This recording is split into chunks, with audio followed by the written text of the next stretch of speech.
نحمده ونصلي على رسوله الكريم أما بعد. عن فاطمة بنت قيس رضي الله تعالى عنها قالت: اجلس حتى أحدثك حديثا عن رسول الله صلى الله عليه وسلم. قالت: خرج رسول الله صلى الله عليه وسلم يوما من الأيام فصلى صلاة الهاجرة ثم قعد ففزع الناس فقال: اجلسوا أيها الناس فإني لم أقم مقامي هذا لفزع ولكن تميم الدارية أتاني فأخبرني خبرا منعني القيلولة من الفرح وقرة العين فأحببت أن أنشر عليكم فرح نبيكم صلى الله عليه وسلم. أخبرني أن رهطا من بني عمه ركبوا البحر فأصابتهم ريح عاصف إلى آخره. حضرت فاطمہ بنت قیس رضی اللہ تعالی عنہ دجال کے بارے میں ایک واقعہ بیان کرتی ہیں اور حضور صلی اللہ علیہ وسلم کی اس حدیث میں دجال کے بارے میں حضرت تمیم داری رضی اللہ تعالی عنہ کی مشہور حدیث ہے. حضور صلی اللہ علیہ وسلم نے ظہر کی نماز پڑھائی اور صحابہ اکرام کو جمع کیا. آپ نے نماز پڑھی اور صحابہ اکرام کو قریب کیا تو فرمایا کہ آج میں کوئی آپ کو حکم یا کہ کوئی نہیں سنانے کے لیے جمع نہیں کر رہا اور نہ ہی کوئی ڈراوا آپ کو پیش کر رہا ہوں، بلکہ ایک واقعہ پیش آیا ہے کہ تمیم داری اپنے چچا زاد بھائی کے ساتھ سفر کر رہے تھے اور یہ ایک جزیرے میں ان کی کشتی بھنور میں کا شکار ہوئی اور یہ ایک جزیرے میں پہنچ گئے اور اس جزیرے میں انہیں ایک جانور ملا اور اس جانور نے جساسہ اس جانور کا نام تھا. انہوں نے اس سے پوچھا تو کون ہے؟ تو اس نے اپنا تعارف کروایا کہ میرا نام جساسہ ہے اور پھر اس نے ان کو کہا کہ آپ لوگ آگے چلے جائیں اور اس گرجے میں داخل ہو جائیں. یہ اس گرجے میں داخل ہوئے جو اس جزیرے کے اندر واقع تھا. تو حضرت تمیم داری فرماتے ہیں کہ وہاں ایک انسان تھا جسے انتہائی سختی کے ساتھ باندھا گیا تھا. یہ بھی احادیث میں آتا ہے کہ دجال کسی جزیرے میں رسیوں کے ساتھ باندھا ہوا ہے اور وہ شیطانی قسم کا ایک شخص ہے. تو حضرت تمیم داری فرماتے ہیں کہ وہ باندھا ہوا تھا، انتہائی غمگین اور بہت زیادہ شکایت کرنے والا تھا.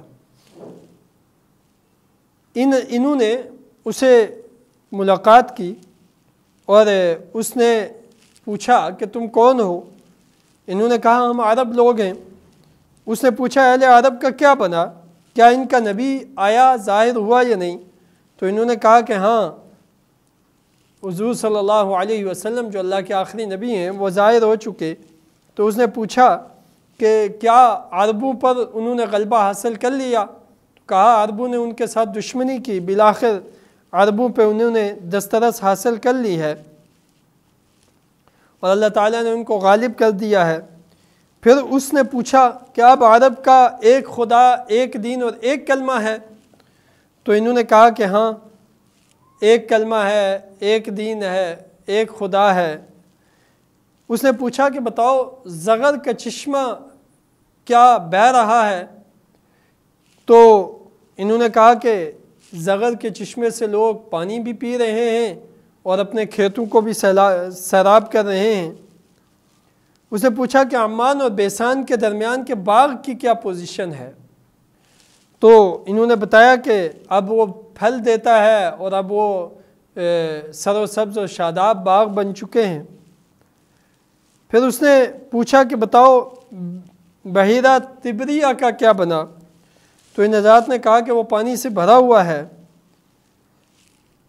اب تمیم داری رضی اللہ تعالی عنہ بیان فرماتے ہیں کہ جب اس نے یہ بات سنی کہ بحیرہ تبریہ وہ اب تک پانی سے بھرا ہوا ہے تو اس نے 3 دفعہ چیخ ماری اور ہمیں یوں لگا کہ یہ کہیں اپنے اس بندش سے باہر آ کر حملہ آور نہ ہو جائے ہم پر. اور پھر وہ قسم کھا کر کہنے لگا کہ اگر میں اس جگہ سے نکل گیا تو اللہ کی زمین کا کوئی حصہ ایسا نہیں چھوڑوں گا جسے میں اپنے پاؤں تلے روند نہ دوں، سوائے طیبہ کے کہ طیبہ میں مجھے کوئی قدرت حاصل نہیں ہے۔ نبی کریم صلی اللہ علیہ وسلم نے یہاں کچھ فرحت و خوشی کا اظہار کیا اور فرمایا کہ طیبہ سے مراد یہی مدینہ طیبہ ہے۔ اللہ تعالیٰ نے میرے حرم میں دجال کے داخلے کو حرام کر دیا ہے۔ پھر نبی کریم صلی اللہ علیہ وسلم نے قسم کھا کر فرمایا کہ اس ذات کی قسم جس کے علاوہ کوئی معبود نہیں، مدینہ منورہ کا کوئی تنگ یا کشادہ وادی اور پہاڑ ایسا نہیں ہے جس پر قیامت تک کے لیے تلوار سونتے ہوئے فرشتہ مقرر نہ ہو۔ دجال اس شہر میں داخل ہونے کی طاقت نہیں رکھتا۔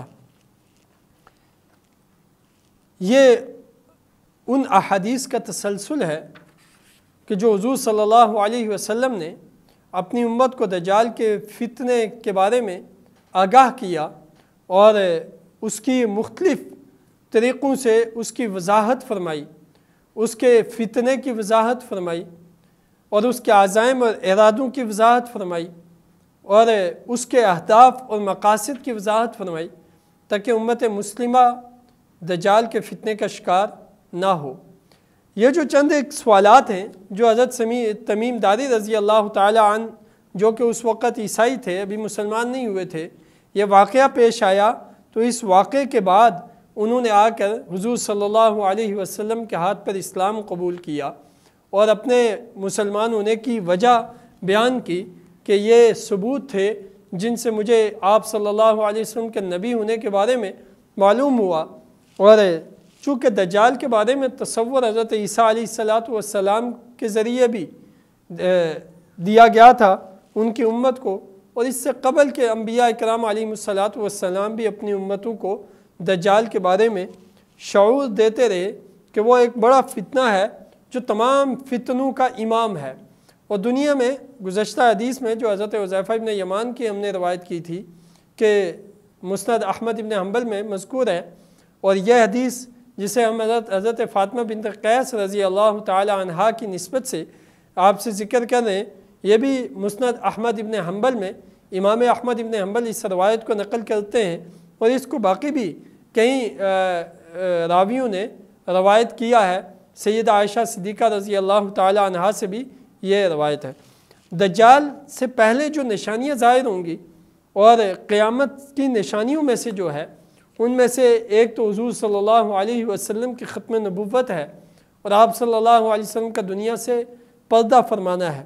اس کے بعد جو تبدیلیاں وقتاً فوقتاً آئیں گی اور فتنے ظاہر ہوں گے، وہ آخر یہ ہوگا کہ دجال کا جو ایک بڑا فتنہ ہوگا جس کی لپیٹ میں پوری دنیا کی انسانیت آئے گی، تو اس فتنے کے بارے میں آگاہی کے لیے جو حدیث ہیں اس میں حضرت تمیم داری رضی اللہ عنہ کی حدیث ہے جس میں یہ باتیں بیان کر دی گئی کہ وہ بحریہ تبریہ کے خشک ہونے کا بھی منتظر ہے، وہ عمان اور بیسان کے باغات یعنی عرب کی سرزمین کے سر و سبز و شاداب ہو جانا بھی یہ دجال کے قرب کے زمانے کی نشانیوں میں سے ہے۔ اور ان نشانیوں کا اب جو ہمیں شعور مل رہا ہے کہ وہ ظاہر ہونا شروع ہو گئی، اور قیامت کے قریب کے ایک فتنوں میں سے کہ مال کی کثرت ہو جائے گی، یہاں تک کہ کسی آدمی کو 100 درہم دیے جائیں گے تو وہ اس کو بھی کم سمجھے گا۔ آج عالم عرب میں دولت کا اس قدر وفور ہونا کہ آپ 10-12 درہم کی یا 100 درہم کی بات کریں تو انہیں یہ کوئی چیز معلوم نہیں ہوتی، تو یہ بھی قیامت کی نشانیوں میں سے اور ظہور دجال کے فتنے کی نشانیوں میں سے ایک بڑی نشانی ہے۔ ان احادیث کی روشنی میں مجھے اور آپ کو باشعور ہونے کا درس ہے کہ جو ایمان کچھ فتنے ظاہر ہو رہے ہیں ان کے بارے میں آگاہ رہیں اور ان کا مطالعہ کرتے رہیں۔ آخر دعوانا